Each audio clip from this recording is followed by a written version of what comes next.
ఈ వీడియోలో మనం భగవద్గీత అధ్యాయము 12 శ్లోకము 5ను పరిశీలిద్దాం. ఈ భక్తి యోగంలో నిరాకార నిర్గుణ బ్రహ్మమును ఆరాధించేవారి మార్గం గురించి శ్రీకృష్ణుడు వివరిస్తున్నాడు. మొదటగా ఈ పవిత్ర శ్లోకాన్ని భక్తితో విందాం. క్లేశోధికతరస్తేషాం వ్యక్తాసక్తచేతసాం అవ్యక్తా హి గతిర్దుఃఖం దేహవద్భిరవాప్యతే. ఈ శ్లోకం అర్థమేమిటంటే, ఎవరైతే భగవంతుని యొక్క రూపం లేని ఇంద్రియాలకు అందని నిరాకార తత్వాన్ని ఆరాధిస్తారో వారికి ఆ మార్గంలో చాలా ఎక్కువ కష్టాలు ఎదురవుతాయి.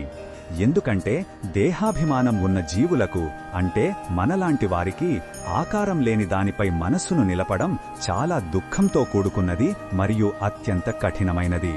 మన మనస్సుకు, ఇంద్రియాలకు ఒక రూపం, ఒక పేరు ఉంటేనే ధ్యానం చేయడం సులభం. ఈ శ్లోకంలో ఉన్న భావం మనకు ఏమి చెప్తుందంటే, భగవంతుడు మన స్వభావాన్ని అర్థం చేసుకున్నాడు. ఆయన మనపై కరుణ చూపిస్తున్నాడు. నిరాకార మార్గం గొప్పదే అయినా దేహంతో ఉన్నవారికి అది చాలా శ్రమతో కూడుకున్నదని ఆయన హెచ్చరిస్తున్నాడు. మన సామర్థ్యానికి మించిన దానిని ప్రయత్నించి విఫలమవ్వడం కన్నా మనకు సహజంగా అనిపించే సాకార భక్తి మార్గాన్ని ఎంచుకోవడం మేలని సూచిస్తున్నాడు. ఈ బోధనను మన దైనందిన జీవితంలో ఎలా ఉపయోగించుకోవచ్చు అంటే, ఆధ్యాత్మిక సాధనలో మనకు ఏది సులభంగా అనిపిస్తుందో ఆ మార్గాన్ని ఎంచుకోవాలి.